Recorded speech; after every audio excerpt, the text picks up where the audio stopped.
Okay, I think I've watched a few videos from this before. This is from our very own Dr. Aether. I don't know if Aether is here. Doctor, paging Dr. Aether. I don't know if he's in here right now.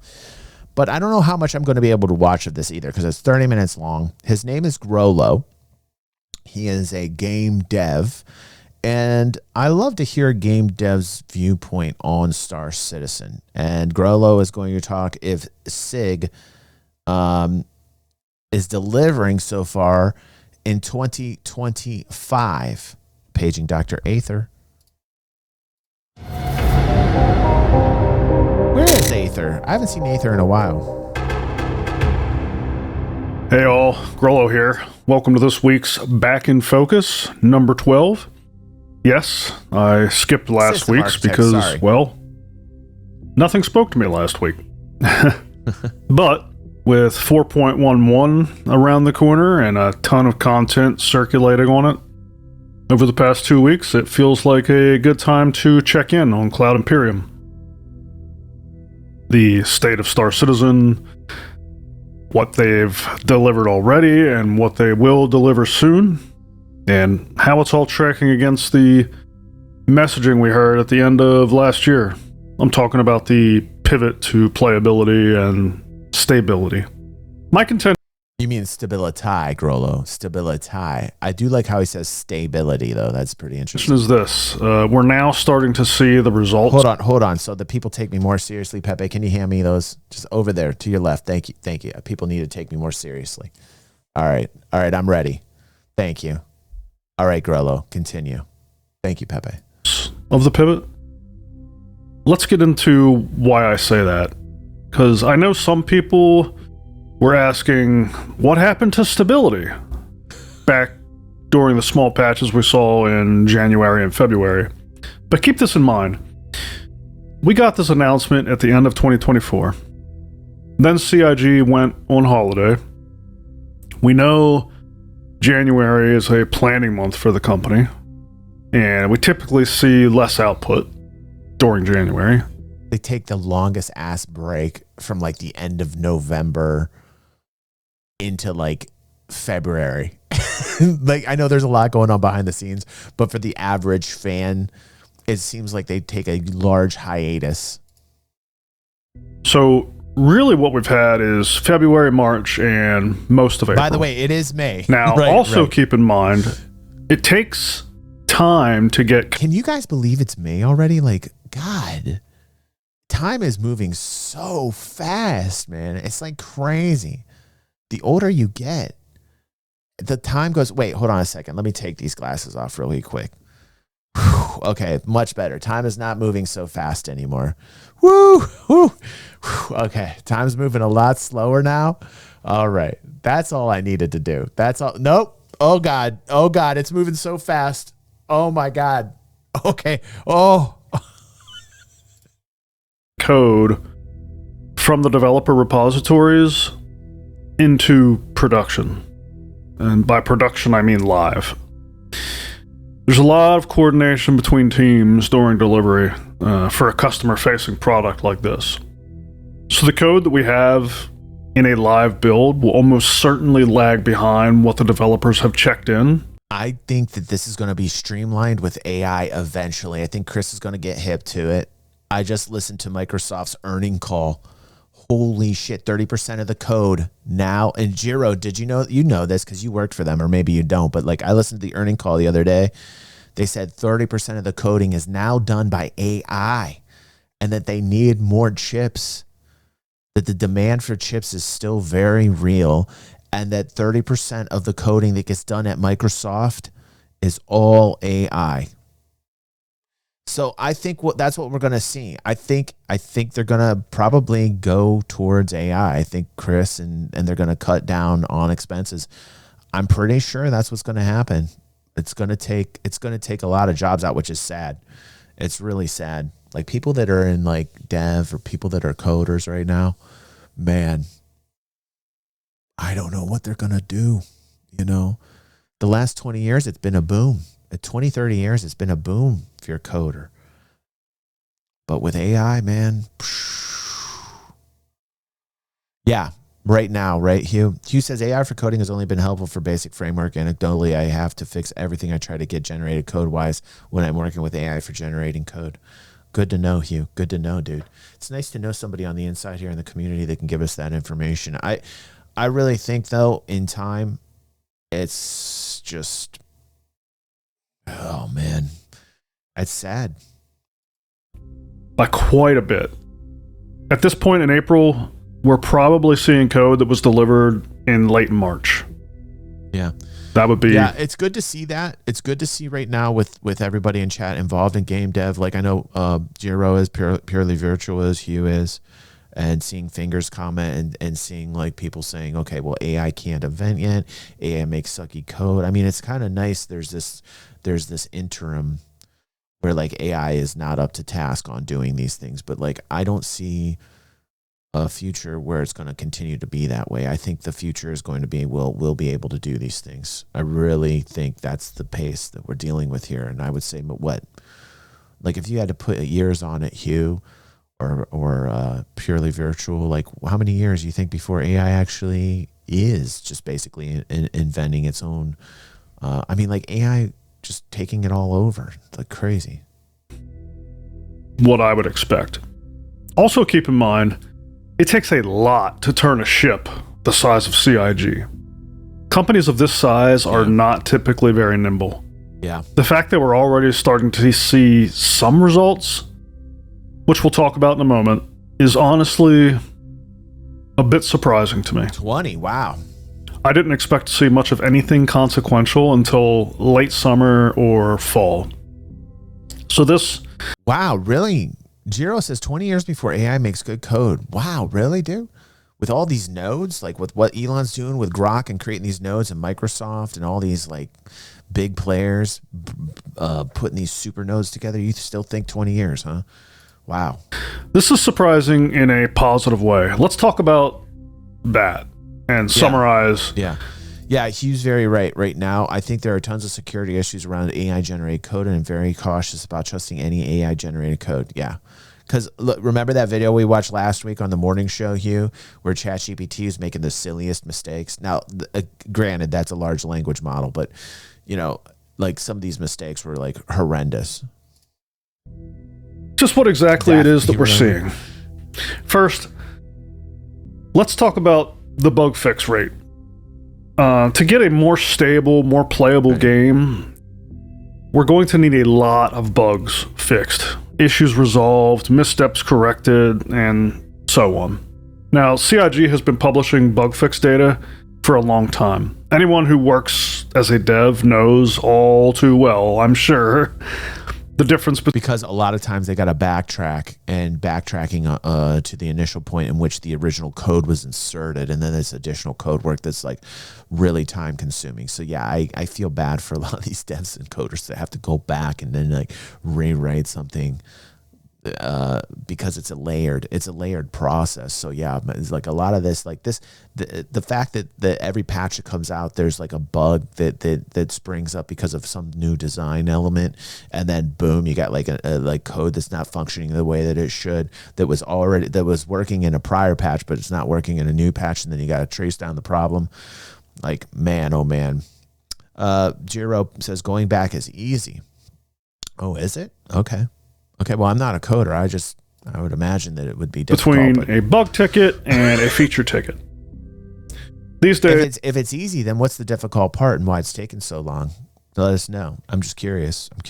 Is most dev shops work off boards of some kind, where the board is populated with some cards or some tickets or whatever you want to call them, each one representing a chunk of work, right?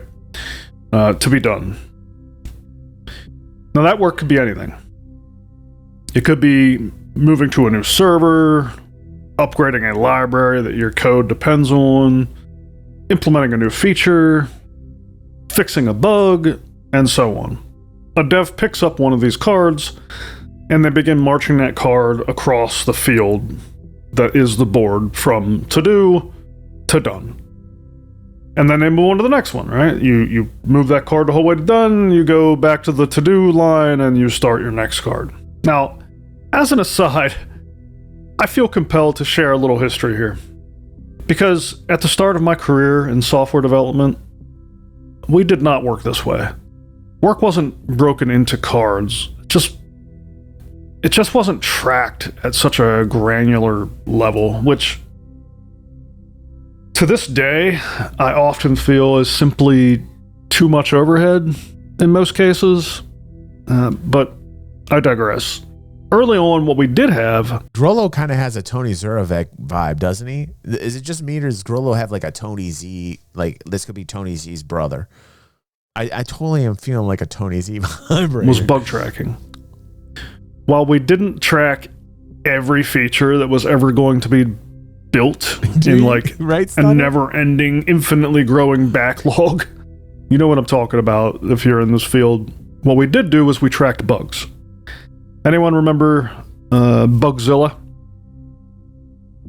Bugzilla landed in 1998. It's still fairly in widespread use to this day. But Bugzilla was a bug tracking system. It dominated early software development, like the early software development landscape. It was developed by Mozilla, who loved to end the names of their products with Zilla. Yeah. And they had their hands in a lot of stuff, especially back then. They created the Mozilla web browser and later rebranded it to Firefox.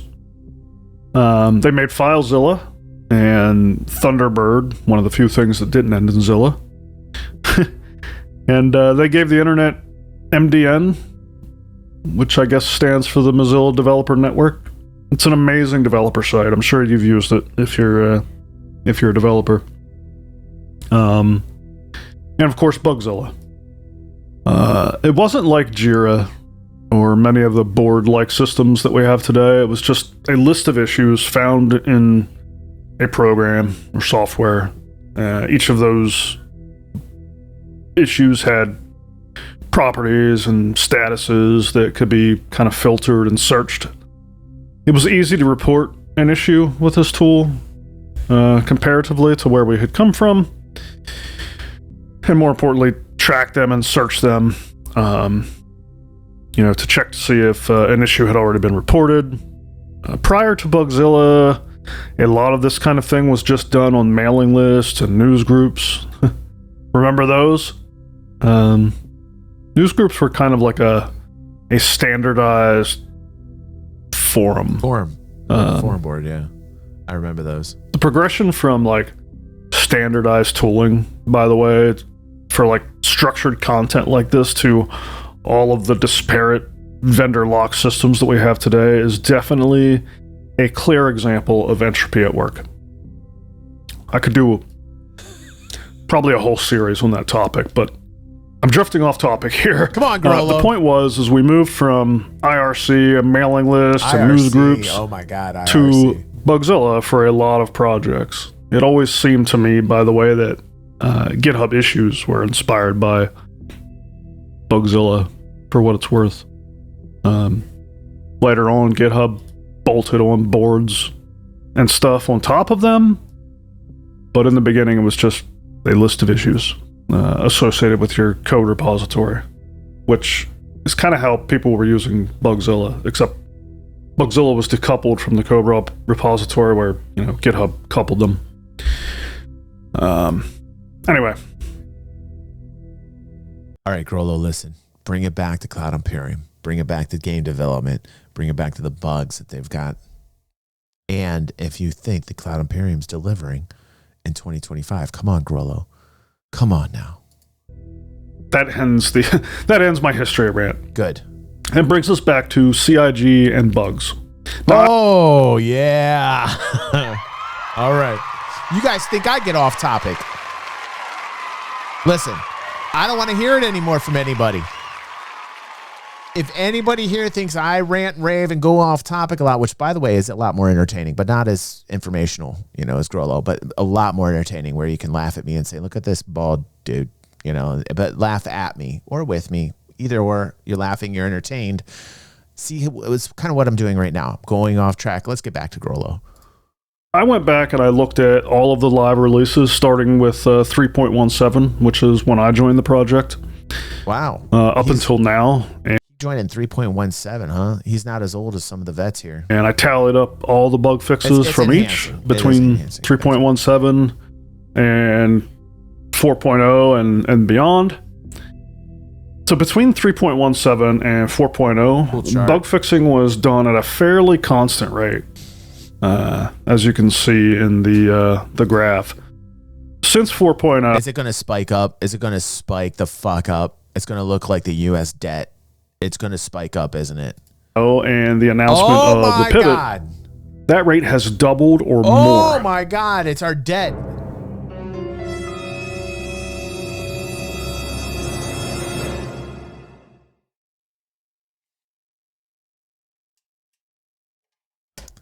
I mean, I think we got our answer based on this chart right here. I mean, is CIG delivering so far in 2025? What in the hell? Look at the bug explosion. What's going on right now? What is this chart? This looks like the national debt. This looks like United States debt right now. Let's get going. What is up with this? So far, from an average of like 30 or 40. Oh, those are bug fixes. Okay. Okay. These are bug fixes. Okay. Wait, hold on a second. I thought they were, but I didn't read. Okay. Woo. I know how to read, Pepe. I know how to read. Okay. Thank you very much. I focused on the bug part. Okay. I didn't see the fixes part. I'm sorry. I was focusing on the negative. You're right. All I have to do is read. Okay, Pepe, shut it. Okay, bug fixes, everybody. Bug fixes. Whew. Okay, we're okay. Over those few years, peaking just north of 50 on some of the releases, to 100 fixes in 4.01, another 100 fixes in 4.02, and 130 in 4.1.0. Well, damn. So in the first few months of 2025, we're seeing a clear shift and an increased cadence of bug fixing. Good.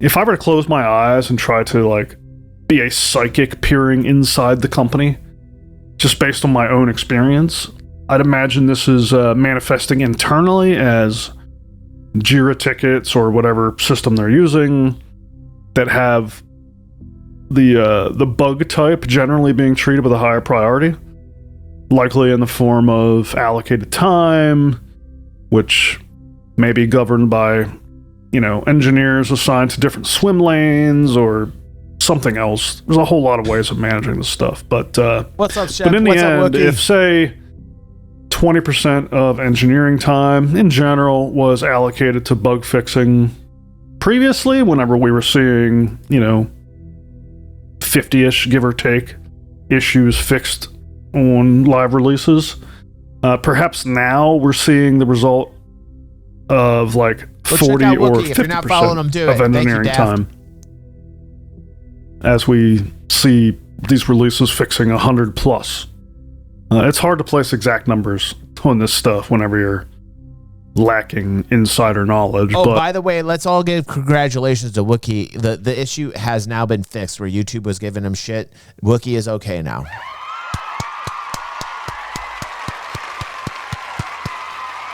We are very happy to hear that. We are very, very happy to hear that, Wookie. Sometimes that YouTube AI, man. See, now, if that were me, they would say F it. They would say it sticks, and they would suspend me. But I am so happy you are not me, Wookie. Let's hear it for Wookie not being DG360, because if he was DG360, he would have got throttled and suppressed and choked out. Way to go for not being DG360, Wookie. Way to go. They just have a natural hatred towards me. I'm fundamentally unlikable. That's my second YouTube channel. I'm going to start it tomorrow. But at a high level, this is what I would imagine if I close my eyes. So, my question for you is, are you feeling the impact yet? The doubling or tripling of the bug fix rate over these first few months in 2025. Has it begun to impact your gameplay? I'm curious, because this is undoubtedly what they want to see. Bug fixing is one of those things, though, that tends to act like a snowball. Low impact at first, but then it begins to grow exponentially in its impact as fixes are piled on. Because often bugs have like these strange interactions, and it takes multiple. There's some crazy hypnotic shit going on in this video right now. Grolo is hypnotizing me with the music in the background. It sounds like EVE Online music or something in the background that he's perfectly put in subliminally, like hypnotizing with Grolo's tonal, his intonations, and I'm starting to get into I understand why this man has people following him and watching his videos. It's just like I start, yes, Grolo, I will do your bidding, Grolo. Fixes Wookie's saying I'm trying to read his book collection. I think Fingers was saying that earlier, to look at the books, see what books he's reading. I realize the impact, just as an example. For me, I can say I've already noticed some impact, but it's been fairly minor so far, which is, I would agree with him. Not surprising. I mean, there's a lot of broken stuff, right? Yeah. It's going to take some time. But which makes you wonder about the chart. If there's a lot of broken stuff, which we all know that there is, and yet we're seeing like an all-time rate of bug fixes. Like, what is that saying? If they are able to sustain a rate of fixing like they've demonstrated these first few months, I'd wager that by, I don't know, Q3, Q4, he's got a Bill O'Reilly bug. Don't tell me that, man. I don't know if the game's going to start to feel different. We're doing it live. By the middle of 2026, it'll feel very different. As for some evidence, we can reach out and touch. I would say let's just talk post 4.0. First, crash recovery. Now, this wasn't really a fix. Crash recovery was more of a feature that mitigated other bugs and crashes, right? But it's been working well, and it's been doing that job. I agree. I would say admirably. But yeah, I agree. How often are you experiencing crash recovery? Now think back to how often. Barely. How about you guys? I'm not getting nearly as much as I used to. Is anybody else?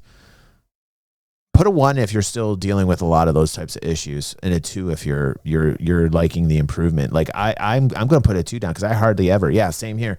So I mean that definitely is an improvement. So yeah, he's making me feel more positive. Right. These are things we got to remember. We got to take account. This is an inventory. So yeah, I totally agree with him on this. I don't deal with that nearly as much as that used to be a big pain in the ass. And now we don't deal with it nearly as much as we do. I haven't had one of those in a very, very, very long time, actually.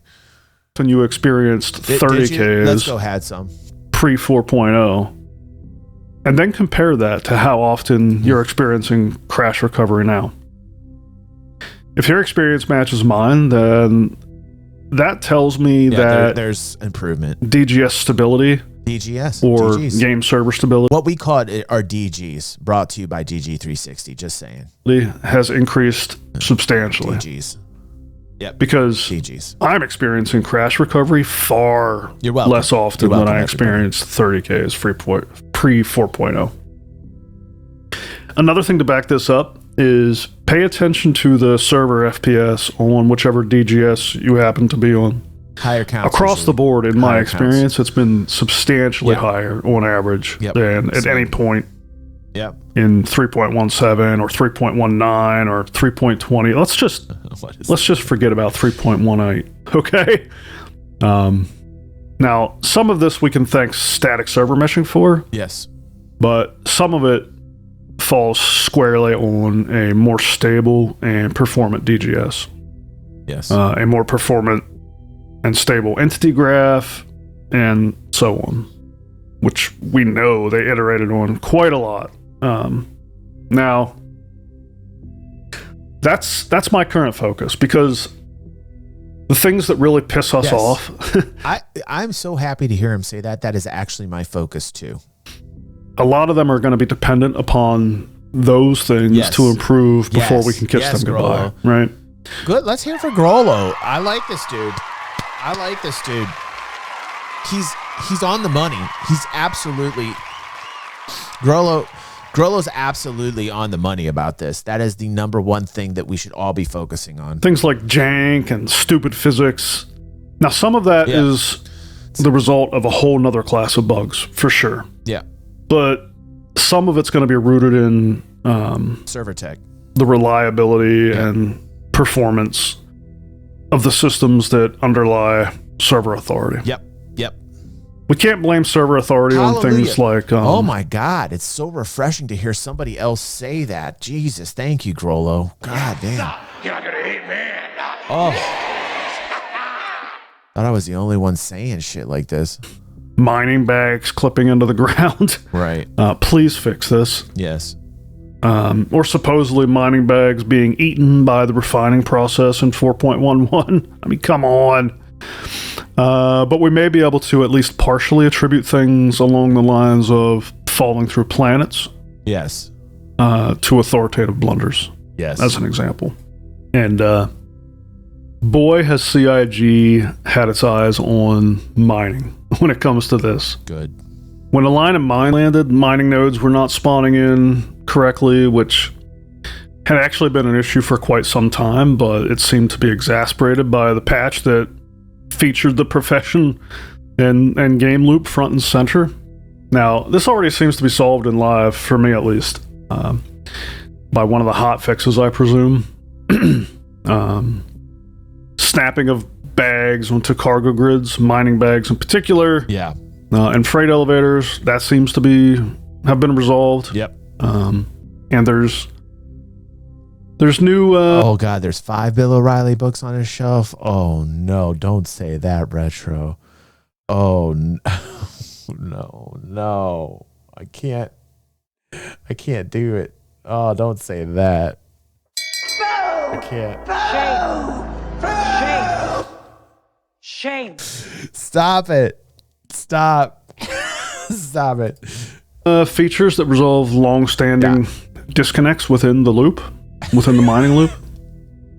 We can refine from bags and local... Daft, is the music and Grolo's tonality getting to... Daft says, is it just me or is this going long?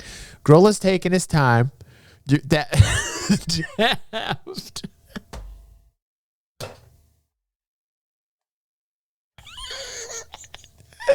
Dude, we'll go a little bit longer. We're going a little... Sorry, Betty. Sorry. Some of us Uber nerds, we're really into this. Sorry. I like what Grolo's saying right now because it's making a lot of sense. And he just needs to a DG 360 it up a little bit, right? See, I'm trying to tell you guys, like, this is the importance of this channel and this bald head here. Essentially, I'm saying the same things as Grolo, but in an entertaining way. Grolo is going at it with a hypnotizing soundtrack and the tonality of Obsidian Ant almost. He's like the Americanized version of Obsidian Ant with some crazy ass EVE Online music in the background that's making you like hypnotized, and I almost want to drool down the side of my face. I like what the guy is saying.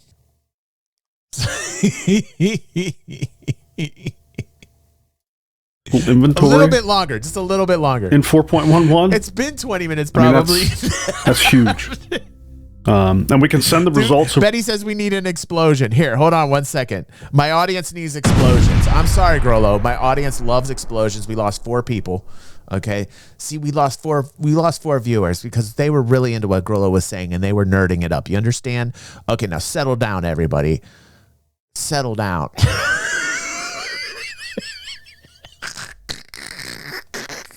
Just a little bit longer.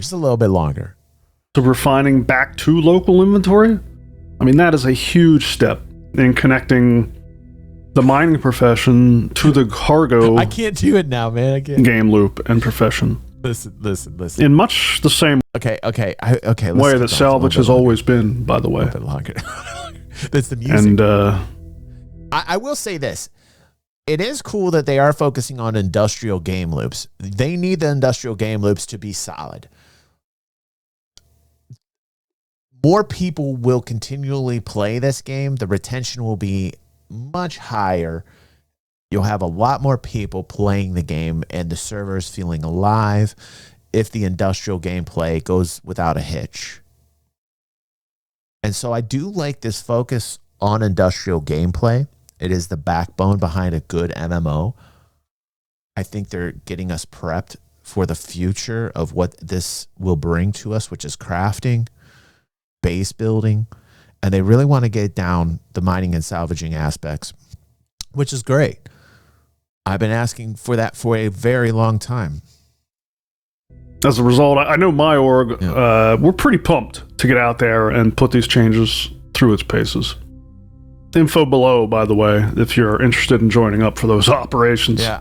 Now, yes, Jiro. With yes. every feature comes more work to be done.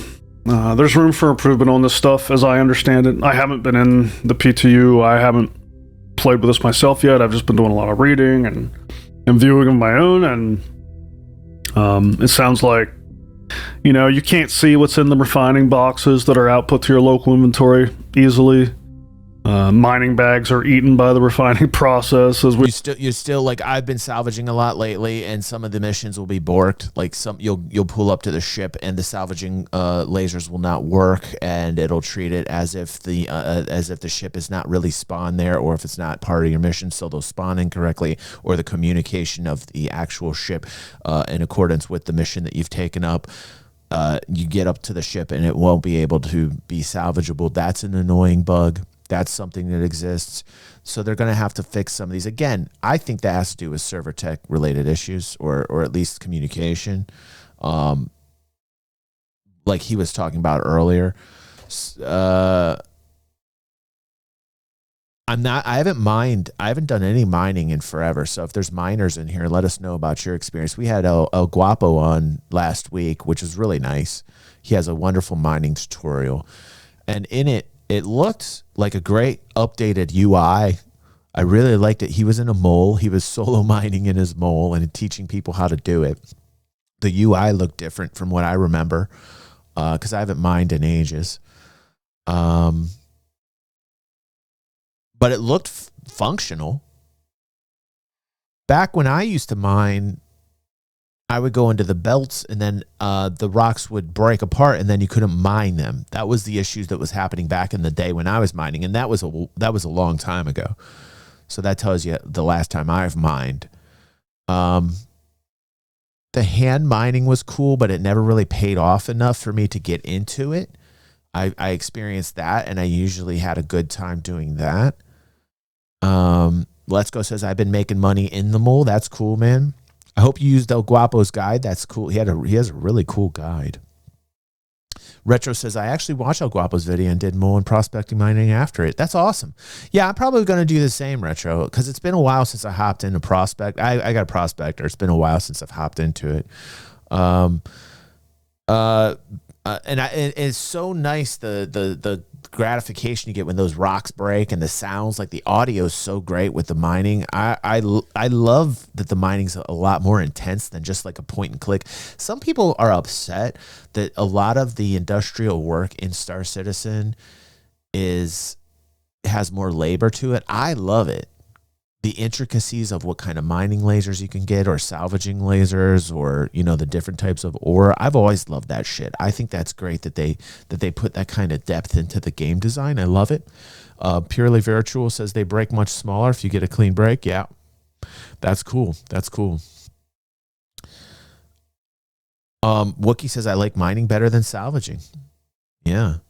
The thing I've been doing lately is I put 2 trawlers on my salvager on my vulture, and then I go and do unverified salvaging missions, and I like strip down like hammerheads and larger ships, and then I get 36 boxes within an hour, and then it ends up being like 300K. And so like I'm making around 300K every hour or so.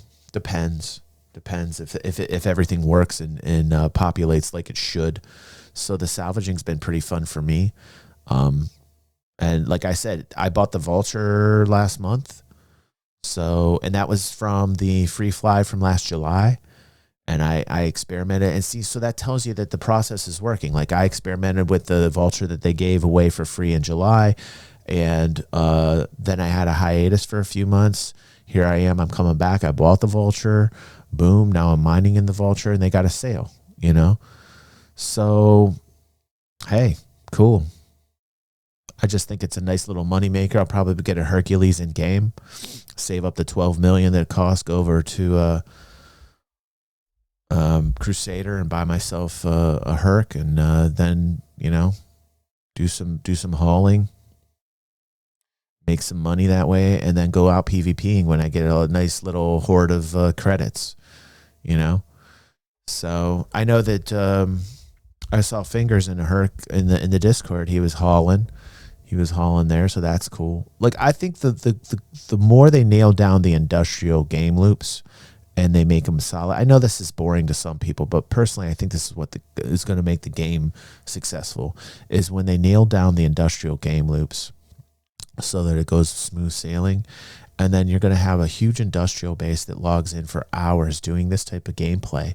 And it's going to create a base of players that makes the servers alive. It'll show player retention, and it'll keep people talking about Star Citizen. And it's smart that they focus on the industry, as crafting and base building is right down the way. It makes a lot of sense to me.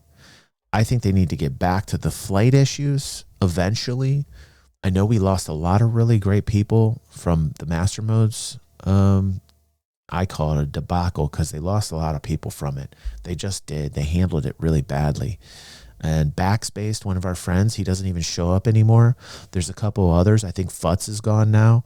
There's a couple others that don't show up as much as they used to, which is sad because of the flight changes. So I know that flight changes, they always change. That's the thing with flight changes. They're always abundant. Flight changes, I think, is like Jiro said in other issues, like there will always be work done with flight. Always. Jiro says hauling is surprisingly popular, right? Right. So like there's a lot of game loops if they make the gameplay solid in the industrial sphere or genre in the game. If they make them solid and people can do them over and over again and they love that industrial gameplay, they're making the creds, they're going to keep playing and they're going to tell other people about it, and it's just a recipe for success in my mind.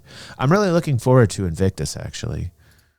We already mentioned there's pretty and those mining bags are pretty expensive, so that's an obvious issue, but a pretty minor one for us because we don't play for space bucks. It all goes away anyway. I mean, we're playing for the experience, so we're going to be in there doing it like we want to do it, using the cargo, all that. And there's a glaring lack of ability to control like what you're refining.